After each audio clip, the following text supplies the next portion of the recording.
My brother didn't look up from his paperwork when I walked into his office. That was the thing about him. He had perfected the art of making you feel like you were interrupting something important, even when he was just shuffling folders he'd already read 3 times. "Close the door," he said. I closed it. He finally looked up. 41 years old, same jaw as our father, same way of holding his chin like the world owed him a straight answer. "I heard you applied for the Hargrove trial." I had.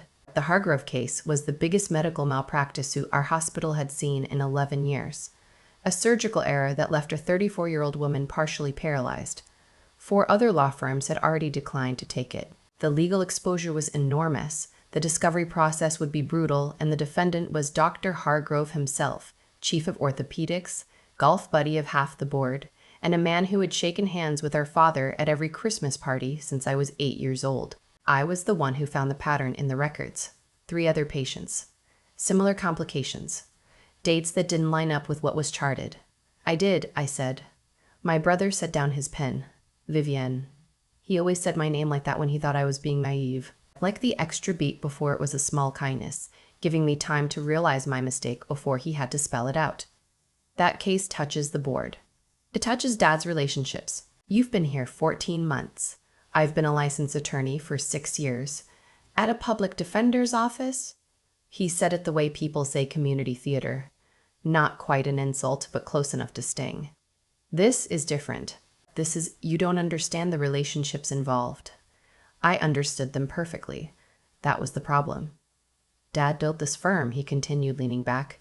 "I spent 15 years protecting what he built. You don't walk in and start swinging at the people who helped him build it." I thought about the woman in the records. 34 years old. 2 kids. She'd gone in for a routine spinal decompression and woken up unable to feel her left leg. She'd filed the complaint herself. Handwritten, 3 pages, mailed to the state medical board. It had been quietly rerouted. I found it in a folder mislabeled under a different case number. I didn't say any of that. "I'll keep that in mind," I said. He nodded, like that settled it, and looked back down at his paperwork. I walked back to my office, which was technically a converted conference room on the 3rd floor, with a window that faced the parking garage. My name was on the door, but in the smaller font they used for associates, not partners. My brother's name was in the same font as our father's. Bigger, bolder. On the glass wall facing the elevator, so you saw at the moment the doors opened, I sat down and opened the Hargrove file on my screen. I had 3 weeks before the statute of limitations ran out on the strongest claim. My father called me that Sunday at dinner, not to ask how I was, to tell me he'd heard I was stirring things up at the firm. I was sitting at my kitchen table eating leftover pasta. My cat was on the windowsill ignoring me. My father's voice on speakerphone filled the small apartment with that particular register he used when he was managing a situation rather than talking to his daughter. "Hargrove's been a friend of this family for 20 years, Vivienne. I know. Your brother tells me you're not hearing him. I heard him." A pause. "You're a smart girl. You always have been. But smart and wise are different things. Wise knows when to pick a battle." I had heard some version of this my entire life. Smart girl. Smart but. Smart, however. As though my intelligence were a car he bought me that I kept driving the wrong direction. "I'll figure it out," I said. "That's not what I'm asking you to do." "I know," I said again. He hung up shortly after. I sat there for a moment, then pulled the Hargrove file back up on my laptop. The woman's name was in the intake form. I'd been careful not to call her anything but the plaintiff in my notes, the way you're supposed to. But I knew her name. I knew she lived 40 minutes from here. I knew she had a daughter who was 9 and a son who was 6, and that her husband had taken a second job because her disability payments didn't cover the mortgage. I worked until 2 in the morning. I didn't tell anyone what I was doing. That was the hardest part, actually. Not the work itself. The work I could do. I had done harder research on smaller resources with less access. What was hard was walking into the office every day and making small talk about the Henderson estate case and the quarterly billing targets, and whether someone had eaten the clearly labeled yogurt from the 2nd floor refrigerator again. My paralegal, a 26-year-old named Quincy, who had more common sense than anyone in the building, figured it out around week 2. He appeared in my doorway one afternoon holding a stack of medical record releases and looked at me for a long moment. "Are these what I think they are?" he asked. They're record releases. For a case we don't have. We might have it. He set them on my desk carefully. Your brother is going to lose his mind. Probably. Your dad is going to. I know. He looked at the files. Then at me. You want me to pull the corresponding billing records from the hospital system? Only if you want to. He was already sitting down. I'll need the patient ID numbers. The deposition I needed was from a nurse who had been present during 2 of the 3 prior procedures. She had left the hospital 18 months ago, moved to her sister's place in Knoxville. I found her through a professional licensing board update filed 6 weeks after her resignation. Her name was Audra, and she did not want to talk to me. The first call, she hung up. The second call, she listened for 4 minutes and then said, I signed something when I left. A non-disparagement agreement, I said, which covers public statements, not sworn testimony. Silence. I know what you saw, I said. I've seen the records. I know the timing doesn't match. And I know you're the only one in that room who documented it correctly. More silence. I'm not asking you to do something hard, I said. I'm asking you to tell the truth in a room where telling the truth is the only thing you're required to do. She hung up again. She called me back 4 days later. I filed the notice of representation on a Tuesday morning. Quincy had the records organized and cross-referenced by date, patient, and procedure code. I had the deposition transcript from Audra, which had taken 2 sessions and a notary who drove 2 hours from Nashville.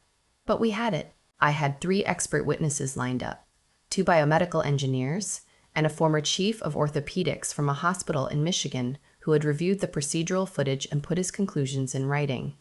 I filed at 8:47 a.m.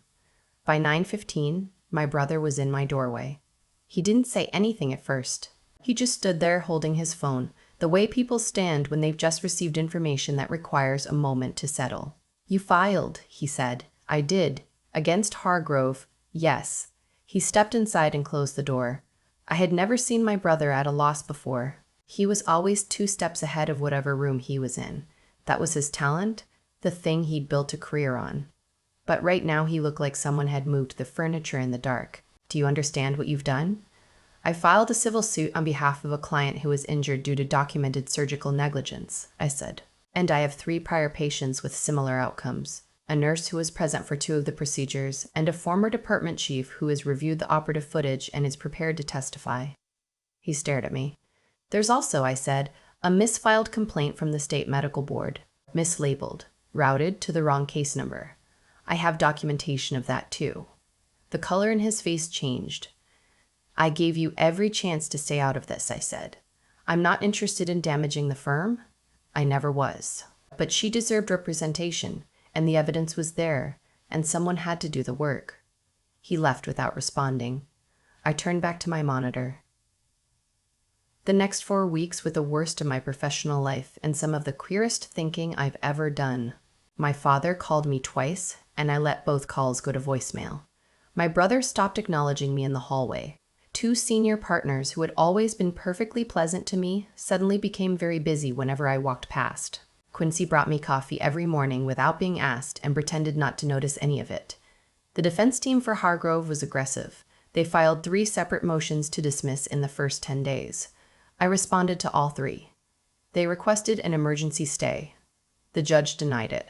They subpoenaed my client's full medical history going back 15 years, fishing for anything they could use to imply predisposition. I filed the opposition and attached Audra's testimony, which was detailed and specific and, most importantly, consistent with the original surgical notes that Hargrove's own team had entered into evidence.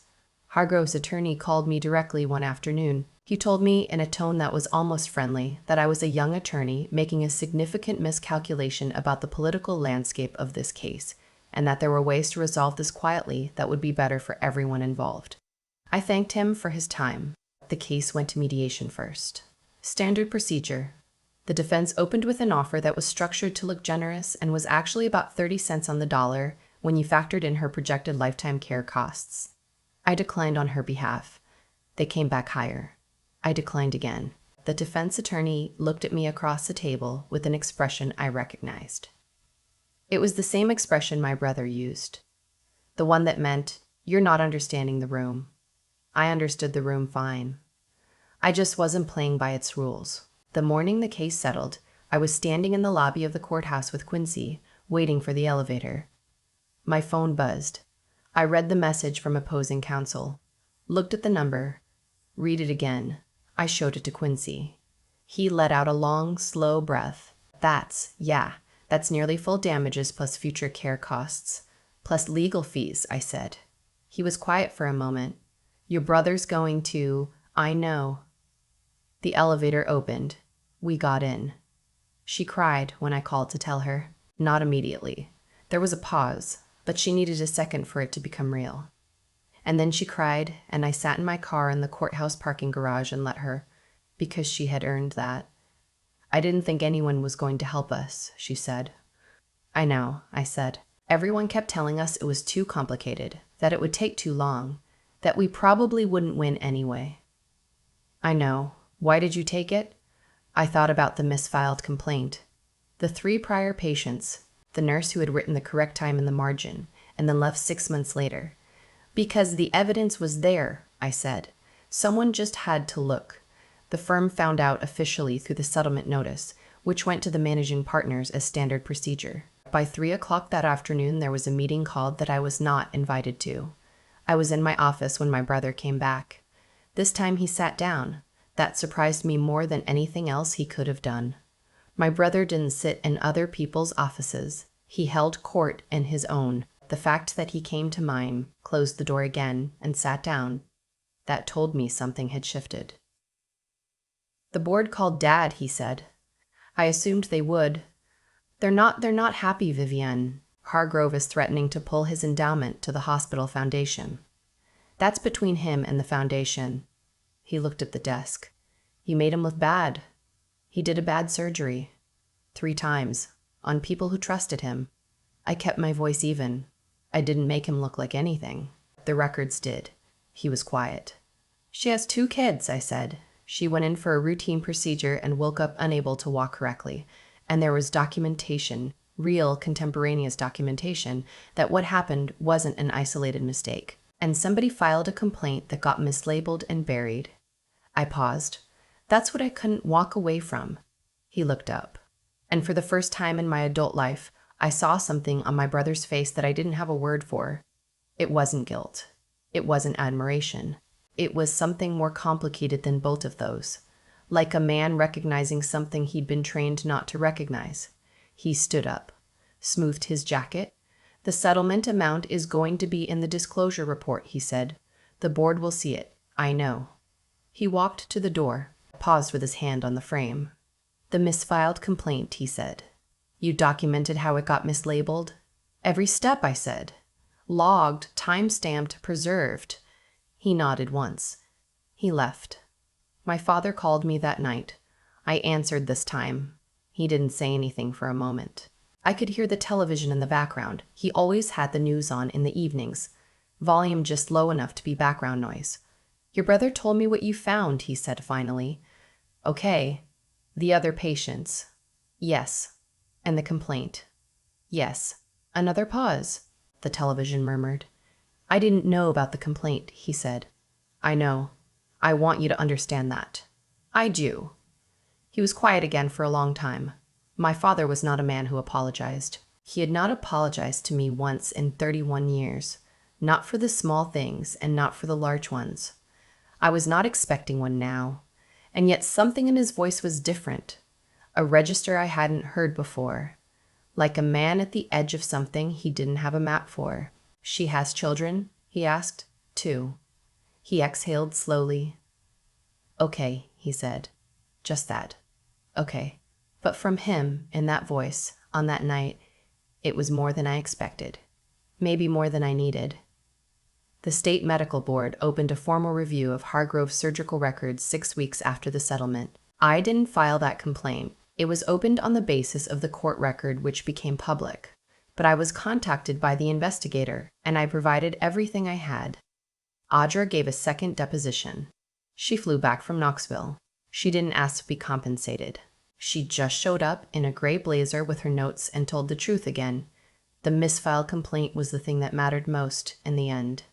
Not to the malpractice case. We'd won that already. But to the board investigation, it mattered enormously. It showed that the mechanism for accountability had been disrupted, and the question of how it had been disrupted, and by whom, was now the board's problem to answer. I didn't follow that particular thread. It wasn't my thread to follow. 3 months after the settlement, I was made partner. The announcement came in an email from the managing director. Not my brother, not my father, but the third managing partner, a woman named Sylvia who had been with the firm for 22 years and who had, I realized later, been watching the whole thing quietly from a distance. The email was brief. It cited the Hargrove settlement as an example of the firm's commitment to complex civil litigation. It noted that the case had attracted attention from 3 major legal publications. It said my name in the partner font. I read it twice. Then I set my phone face down on my desk and looked at the parking garage out the window for a few minutes. Quincy knocked. I saw the email, he said. Yeah. Are you? He hesitated. Are you okay? I thought about it. I think so. You don't look happy. I am. I stopped. It's a lot. He leaned against the door frame. For what it's worth, he said. You are the only person in this building who read that case and didn't immediately think about who it might upset. You just thought about whether it was right. I looked at him. You read the case. I'm your paralegal. I read everything. He shrugged. I just didn't have the law degree. I laughed. First time in a while. My brother stopped by my office that Friday afternoon. He knocked this time. He had never knocked on my door before, and waited until I said, "Come in." He stood in the doorway looking at the space the way people look at a room they've underestimated, like they're recalculating square footage. Sylvia sent me the partnership announcement before it went out, he said. She asked for my input. I waited. I told her you'd earned it. I didn't say anything. I also told her, he continued, that I should have read the Hargrove file when you first brought it up. And I didn't, and that was. He stopped, cleared his throat. That was my failure. Coming from him, that sentence required something I hadn't seen him exercise very often. It landed differently than I expected, not like a victory, just like the truth, finally finding the right room to sit in. Thank you, I said. He nodded, looked at the window. Dad wants you at dinner Sunday. Is that an invitation or a summons? Something crossed his face that might, under different lighting, have been a smile. Probably somewhere in between. I'll be there, I said. He left. I turned back to the file on my desk. A new case, smaller, a wrongful termination claim for a woman in Raleigh who had been fired 2 weeks after reporting a safety violation. The evidence was messy. The timeline was unclear. There were 3 different versions of what happened depending on which HR document you looked at. It was going to take a lot of work. I opened the first folder. I've thought a lot about why I didn't say anything. Not to my brother, not to my father, not to any of the senior partners who stopped making eye contact with me in the hallway. People assume silence means you're afraid, or that you don't know what you're worth. But that's not what it was for me. I stayed quiet because I understood something early on. When you're in a room where the rules are written by the people who benefit from them, your words don't change the rules. Your work does. Arguing with my brother in that office would have given him the opportunity to make the conversation about my attitude, my inexperience, my 14 months at the firm. Arguing never wins that fight. Evidence does. That's not a philosophy I read somewhere. It's something I learned from watching what happens when you don't have it. The woman I represented, she had gone through every proper channel. She had told her doctors. She had filed with the board. She had done everything you're supposed to do when the system fails you, and the system filed her complaint in the wrong folder and left it there. Not out of malice, maybe, but out of the quiet, comfortable assumption that some problems are easier to not find. What I keep coming back to is this. Accountability doesn't happen on its own. It requires someone willing to do the unglamorous work. Reading the records, no one flagged. Calling the nurse who already left. Driving to the courthouse at 7 in the morning to make sure the filing goes through before the deadline. There's nothing heroic looking about any of that. Quincy and I were eating vending machine sandwiches at 11 p.m. more than once. It doesn't look like the moment in the movie. It just looks like work. But that work is where integrity actually lives. Not in the big speech, not in the confrontation. In the choice you make at 10:30 on a Tuesday night when no one is watching, and you could close the laptop and go home and tell yourself you tried. I think about Audra too. She flew back from Knoxville in a gray blazer with her notes and told the truth in a room full of people who would have preferred she didn't. She had signed something, she had a new life somewhere else. She could have stayed there, but she understood, on some level that she maybe couldn't have articulated, that the truth doesn't stop being true just because it's inconvenient to say it, and that carrying it in silence has its own cost. What you do, over time, becomes what you are. My brother spent 15 years being the person who protected relationships, and he became someone who protected relationships, even when the relationships didn't deserve it. I spent 6 years at a public defender's office doing the work that most people in my position considered a detour, and I became someone who knew how to read a buried complaint and understand what it meant. Neither of us chose those identities in one moment. We built them, slowly, out of the small decisions that nobody writes down. The settlement didn't fix everything for her. It can't. Some things that are broken stay broken. But it meant her kids had a stable home. It meant someone looked at what happened to her and said, "This matters. You matter. And the record should reflect that." That's all any of us can really do. Look clearly at what's in front of us. Do the work honestly. And trust that the truth, given enough time and enough documentation, tends to find its way into the right room.